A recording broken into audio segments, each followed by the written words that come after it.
E, ô Guilherme, qual que é o primeiro sintoma que acontece nesses carros que ele chega lá na tua oficina? O que o cara percebe na dirigibilidade que ele vai indicar ali um problema na correia dentada da banhada a óleo? Acho que de todos os casos que a gente atende desde 2020, todos eles têm uma coisa em comum. É sempre ter o freio duro. A primeira percepção do cliente, ele chega na oficina com a reclamação de o freio tá duro. Então, ou seja, ele não veio por um problema de correia. Ele veio porque ele percebeu uma diferença no freio.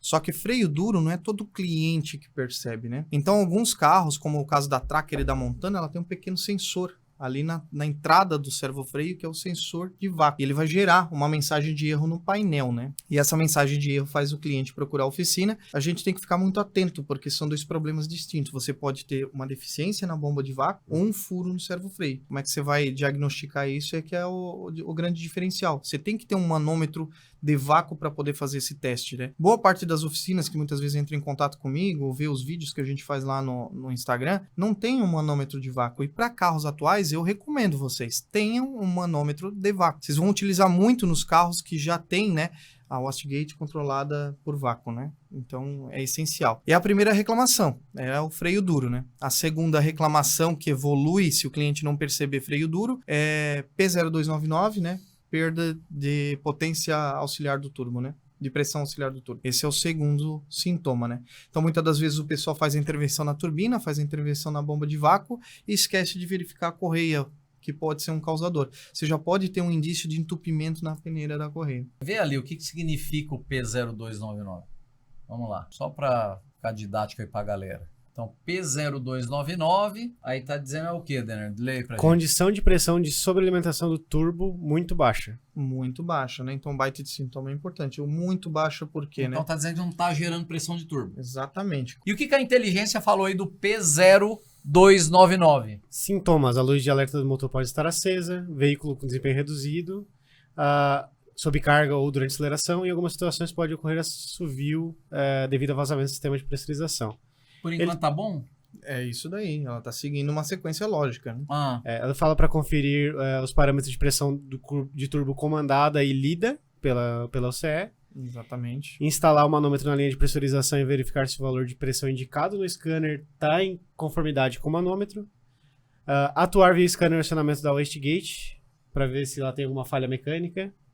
Verificar a integridade da turbina e se há vazamento do sistema de pressurização. Checar o intercooler, sempre importante, né? Inspecionar o sistema de admissão em busca de obstruções. Inspecionar o sistema de escape, mesma coisa. Alimentação, aterramento sinal do altador da wastegate. Inspecionar chicote elétrico. Verificar aterramento e sinal do sensor de pressão do turbo.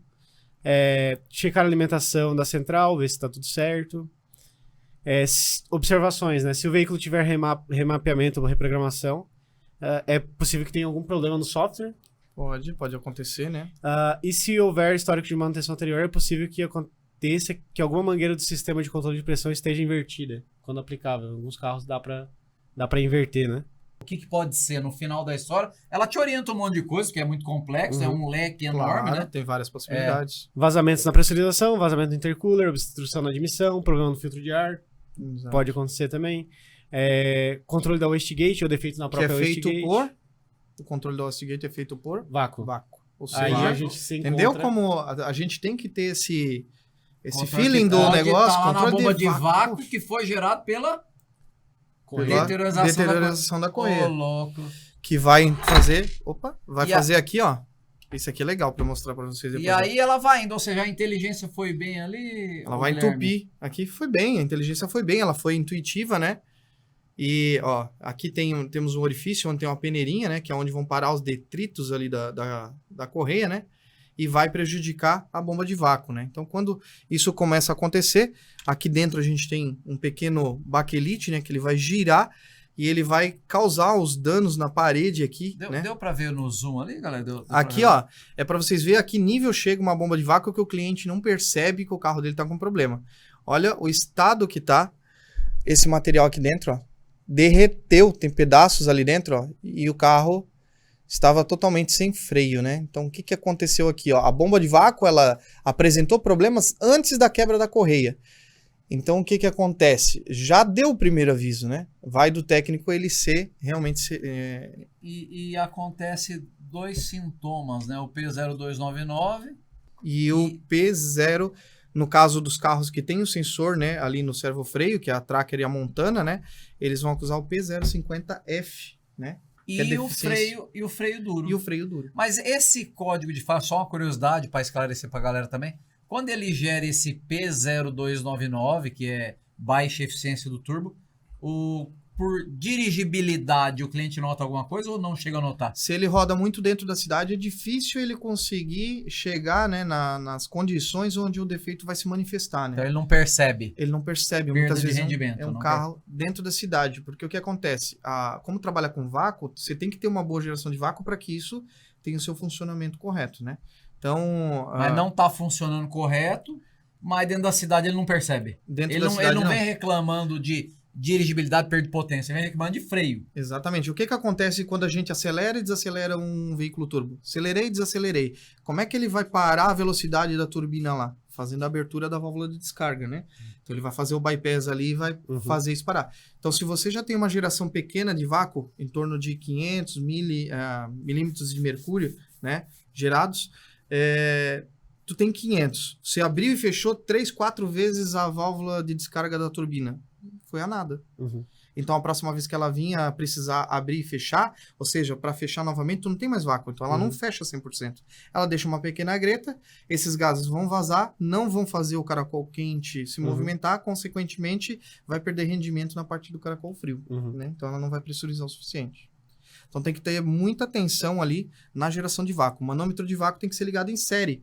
Porque daí você consegue fazer os dois testes já, né? Tanto no servo-freio, que pode estar furado consumindo o vácuo de uma bomba saudável, sadia, tá? Ou, de repente, algum vazamento, até mesmo alguma deficiência ou vazamento no diafragma da wastegate ou na bomba de vácuo, né? Qual que é a pressão de vácuo que você tem que ler ali? Em torno de 750, né? Milímetros de mercúrio. Né? 750 ou maior. 800, 900, que claro, sei que não é aplicável, mas que também a isso partir de 750. Como o Brasil é um país continental, se a gente for botar uma coisa precisa, né, a pressão atmosférica também afeta, né, a parte de geração de vácuo, né?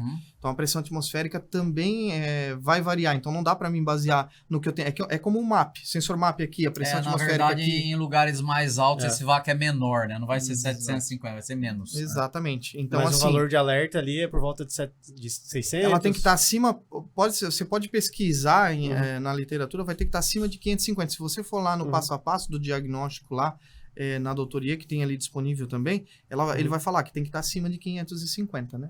Então, essa é a grande sacada, né? Mas quando você bota o manômetro de vácuo, que você percebe que a bomba de vácuo tem um problema, você vai perceber que o manômetro ele não é estável. Ele fica o tempo todo oscilando e ele oscila demais.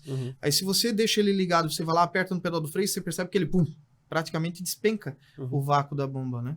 Quando chega um carro desse, né, com a correia, na oficina, vamos dizer, para fazer uma manutenção, para fazer uma troca de óleo, que seja, então é importante, além de, né, fazer só a troca de óleo, verificar a correia, né? Verificar. Se é a primeira passagem do cliente, você deve fazer uma entrevista consultiva. A entrevista consultiva é o que vai te permitir passar para o teu cliente toda a confiança do teu trabalho e toda a proteção que você está dando para ele, né? Se ele não tem o histórico do carro, você pode realmente ofertar para ele, olha, esse veículo, né, ele tem uma possibilidade de estar com a correia, né, degradando, então vamos trabalhar na prevenção no carro do senhor. Eu não conheço o carro, o senhor também não conhece, vamos fazer uma preventiva. O senhor me autoriza a abrir ali, poder olhar e monitorar a correia? Se a gente vê qualquer sintoma de pedaços, ou até na troca do óleo, você pegar um balde graduado, que é uma coisa que eu acho que todo motor deveria ser feito assim, na hora da troca de óleo, você abrir o bujão do cárter, você escorrer ele dentro desse balde graduado, transparente, para ver quanto de óleo saiu e qual a coloração do óleo. Geralmente os carros que começam a degradar a correia, a primeira coisa que você vai ver ali na parte do óleo lubrificante é a cor. A segunda é o cheiro. Ele tem um cheiro esquisito e ele tem uma coloração esverdeada. Você vai perceber tranquilamente isso se você usar o balde graduado, né? É um procedimento que eu faço lá na minha oficina quando o cliente não é meu cliente, é a primeira vez que ele está vindo. E daí a gente vai trabalhar nessa orientação. E outra coisa, só mais para a gente verificar, né? Para evitar que a correia chegue num nível de deterioração, vamos dizer assim.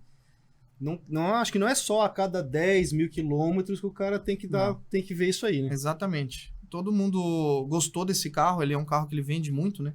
É o 12º ano consecutivo, que é o carro que menos perde valor, apesar de ser um carro que é difamado, né? Por alguns mecânicos que muitas vezes não vão atrás da informação. Esse carro ele não perde valor, então a gente realmente sabe que é um veículo que é bem aceito pelo público. Faça a troca de óleo a cada 5 mil quilômetros e seja extremamente feliz com o seu carro, né? É um capricho adicional, né? Você não vai esperar o problema acontecer ou você realmente ver uma bomba de vácuo começar a ter deficiência para daí fazer a troca de óleo correta, né? E uma coisa legal também de falar, né, é que utilizar o óleo correto não coloca nenhum outro aditivo, né? Não coloca nenhum outro aditivo porque você vai estragar as propriedades daquele óleo que foi feito ali com muito estudo e muita tecnologia. Esses aditivos nem sempre a gente tem como saber o que tem dentro deles, né? Eles podem ter, por exemplo, uma carga de zinco, algum outro cálcio ou algum outro aditivo ali de redução de atrito e aumento de durabilidade, dureza. E isso pode acabar agredindo a correia dentada ali e vai usar o óleo certo e vai acabar estragando o óleo, né? Então, o óleo correto, substituição a cada 5 mil km, seja feliz. Os casos que a gente já pegou, assim, de condicionador de metal dentro do óleo lubrificante desse motor, é complexo, porque, assim, você está botando em risco o seu trabalho, né? Então, quando você faz a adição de um condicionador de metal, porque a gente sabe que hoje isso gera uma certa receita para a oficina, alguns motores aceitam bem, né? Mas tem motores que não aceitam. Então, você não vai aplicar um medicamento para todo tipo de paciente. Aí é um perigo. É um perigo. Então, qual que é? Você sabe o que acontece? Então, nesse caso específico, se eu colocar um condicionador de metal... Então, é uma fórmula, né? Então, a partir do momento que ela Você sai... já teve experiência disso? Já tive, né? De cliente que chegou para mim depois de várias trocas de óleo, ele toda a vida botava o condicionador de metal, né? Com 60 mil quilômetros ele teve um problema na bomba de vácuo. Ô, louco, muito prematuro. Prematuro, né? Então ele chegou para mim com um problema na bomba de vácuo. A bomba de vácuo era a consequência da degradação da correia. Pequenos pedaços já estavam obstruindo ali a passagem de lubrificação. Então a gente... Ou seja, acelerou o processo. Ele usava o óleo correto, mas aplicava o condicionador de metal. Ele usava o óleo certo. Ele alterava a formulação. Então, na verdade, aqui não se deve... Nesse caso aqui não se recomenda e olha, nesses motores modernos... Mais você difícil. tem que estar muito calçado tecnicamente para saber se pode usar ou não, né? Exatamente. Nesse caso aqui, tecnicamente comprovado e que não se pode usar porque altera aquela propriedade que precisa para manter a vida útil da correia, então, etc. Eu já tive esse questionamento, mas eu já botei e não tive problema. É que o problema não acontece instantaneamente, ele é de médio e longo prazo. Pô, excelente, Eu sempre dava excelente então, questionamento, excelente resposta, né? Porque é uma dúvida que todo mundo tem. É uma dúvida, claro. Então, assim, às vezes, né, a gente sabe que hoje isso gera uma receita para dentro da oficina, só que tu não podes botar em todo tipo de carro, você tem que ser criterioso. Então pensa assim, você pode deixar a porta aberta, vamos dar um exemplo, né? Hoje é muito fácil da gente poder passar por isso, né? Eu faço todas as trocas de óleo lá na minha oficina e a cada 2 trocas eu boto um condicionador de metal. Com que cara que eu vou chegar pro meu cliente aos 80 mil quilômetros e falar para ele, agora eu preciso trocar a sua correia porque ela não aguentou. Mas se tu só troca com o óleo correto, por que ela não aguentou? Porque o carro é ruim. Não. Não é porque o carro é ruim, é porque você mudou a formulação do óleo lubrificante. Né? Você saiu fora das regras, você saiu fora das linhas. Eu sempre brincava, né, que o pessoal fala, mas eu botei o óleo errado aqui e não deu nada. Eu falava que é igual comer hambúrguer, né, do McDonald's ou sei lá, de qualquer lugar. Comer um, outro, não tem problema, só que você vai comer hambúrguer errado todo dia, uma hora você vai fazer... A longo prazo você vai ter um problema de saúde. Ele é um negócio que você pode usar. É sério isso aí? Puta. Eu gosto tanto do Mac. Acabou com o McDonald's. Tá, deixa eu ligar pra patroa e dizer para cancelar o hambúrguer.